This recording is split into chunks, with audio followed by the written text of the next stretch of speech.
Now, today we want to take this concept just a little further and talk about a very serious subject. We want to talk about the prevention and treatment of homosexuality in boys. What a very, very important topic, and one that parents are very nervous about, very anxious about it, because they fear that their sons and daughters will become gay or lesbian.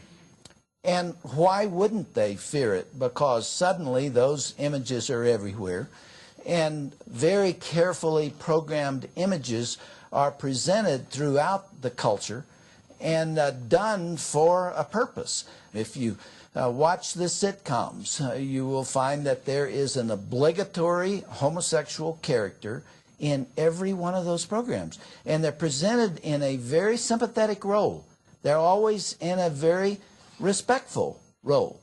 Whereas you will not find anywhere in sitcoms today the image of a disciplined, caring, responsible, loving father.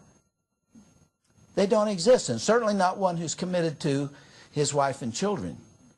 You know, it's not there. What are boys to think? What are their conclusions to be drawn?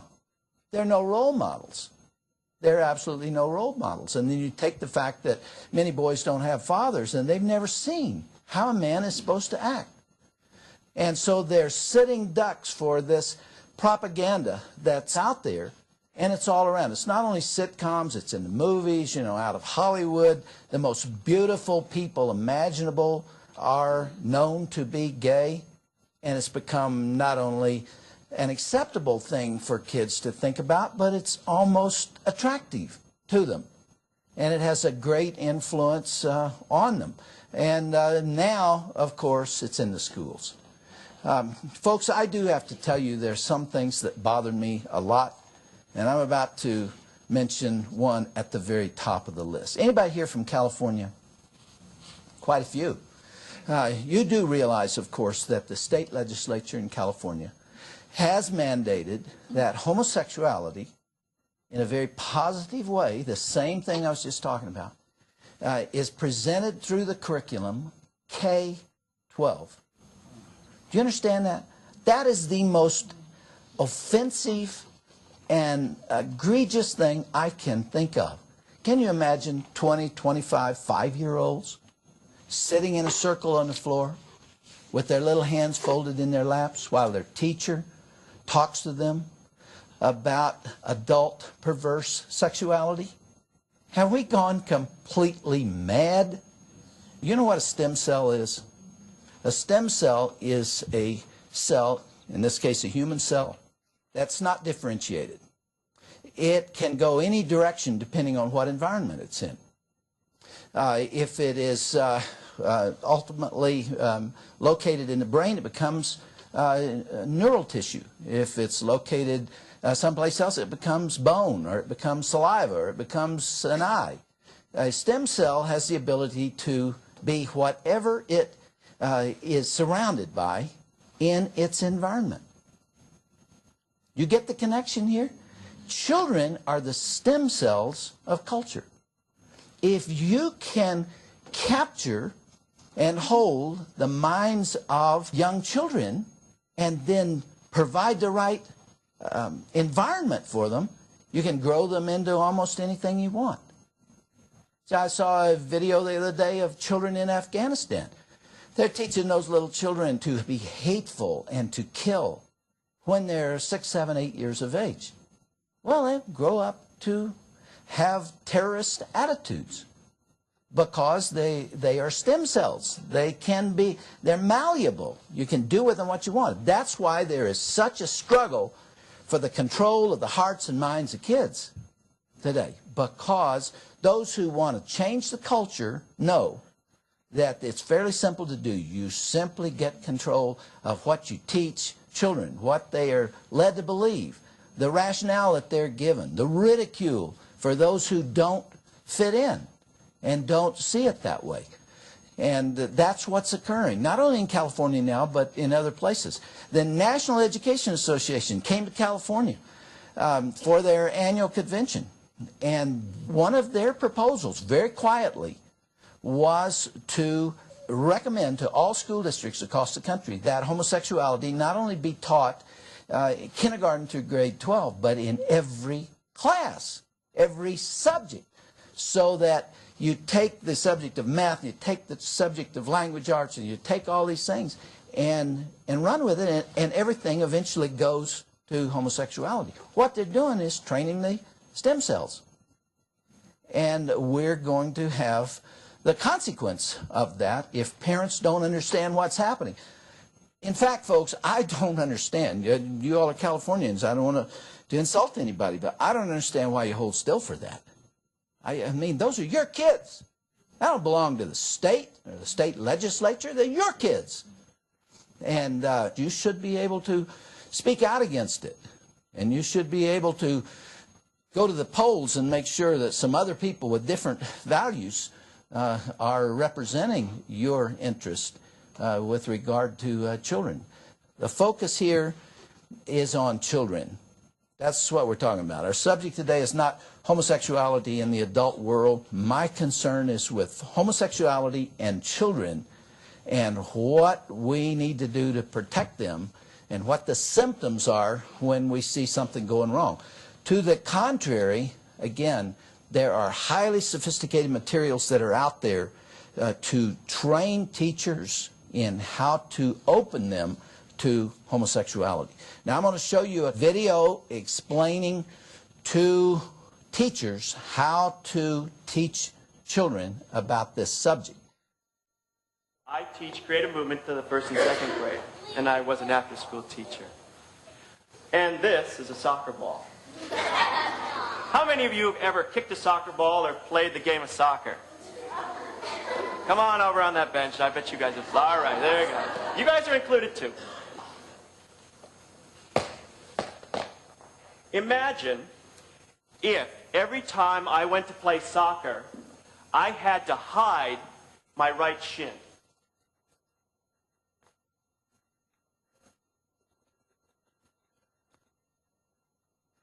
I might hide it like this.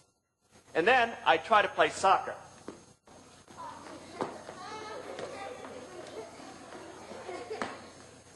It wouldn't be easy, but I could do it. It would take a lot of energy to play soccer and also hide my leg. Well, at CFS, I don't have to hide. So I can play soccer with 2 legs. Can you see how much better I can play? Yep. At CFS, I can tell the truth that I'm a gay man. And that gives me so much more energy to be a better teacher, to be a better co-worker, and to be a better friend. I'll see you on the soccer pitch.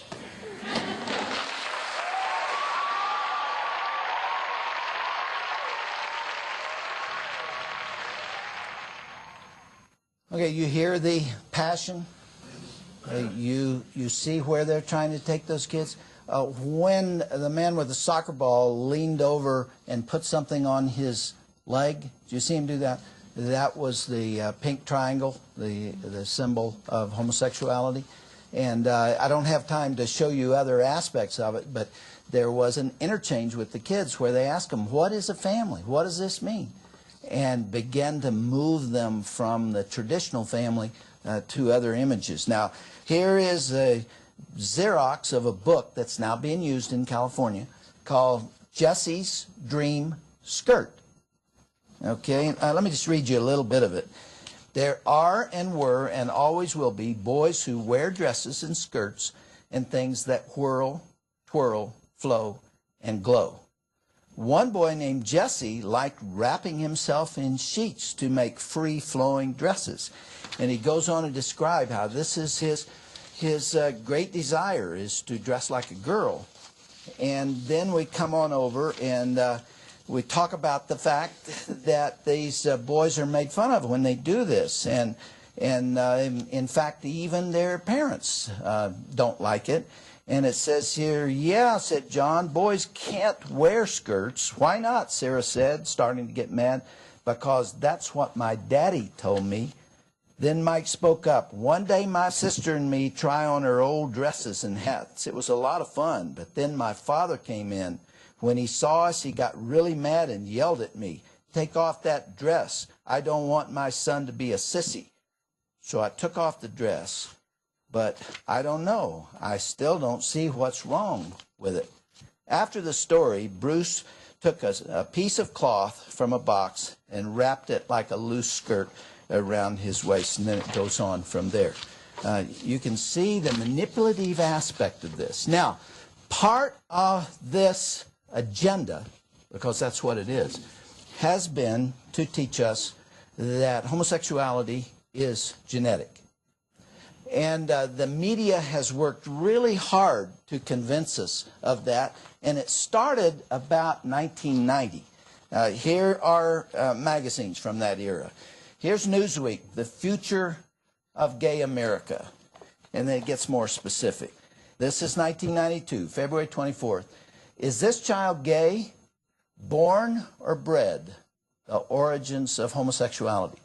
So they're starting to hack away at the belief that homosexuality is environmental in nature and in its origin. And then we go on from there. Here is July 26, 1993. This is Time magazine, July 26. Born gay, studies of family trees and DNA make the case that male homosexuality is in the genes. Okay, that's 93. Here is also June 1st, 93, The Advocate, Gray Matter and Gay Matter, and Simon LeVay, who has done some of the early research that's been quoted by everybody. Even Simon LeVay says that what he originally said is wrong. Nevertheless, they continue to quote him. Simon LeVay continues to push his hypothalamic agenda. In other words, that the gay characteristics are rooted in the brain and in the genes. Here's the Atlantic, Homosexuality and Biology. This is March 93. How come all of a sudden everybody's talking about the same thing? 1990, 1993. Well, it goes on from there. Here is Newsweek, 1998. Gay for Life, Going Straight, the uproar over sexual conversion. And in a minute you will meet this man right here, John Paulk, who's on our staff. He took an awful lot of heat, he and Ann, for allowing themselves to be known for the fact that they had, both of them had been gay and lesbian, and yet they came out and are married now. You're going to hear that story. They've gotten death threats and everything else. And here is The Advocate. And it says, why are we gay? Now, everyone knows now that homosexuality is not genetic. Even the advocates know it. Everybody knows it because they've looked diligently and they can't find any evidence of that. And the reason they can't is because there is no evidence of it. And yet, in 1977, 25% of the American people thought homosexuality was genetic, and 75% thought it was environmental. Now, just over 50% think it is genetic.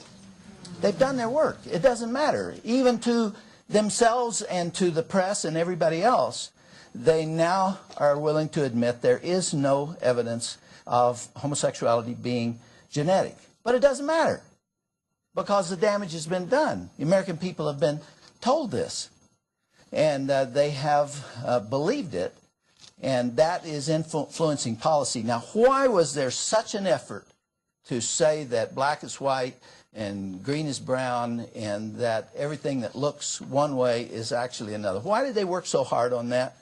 Why was the media doing this? It's to link it to the civil rights movement, see, and to link it to race, for example.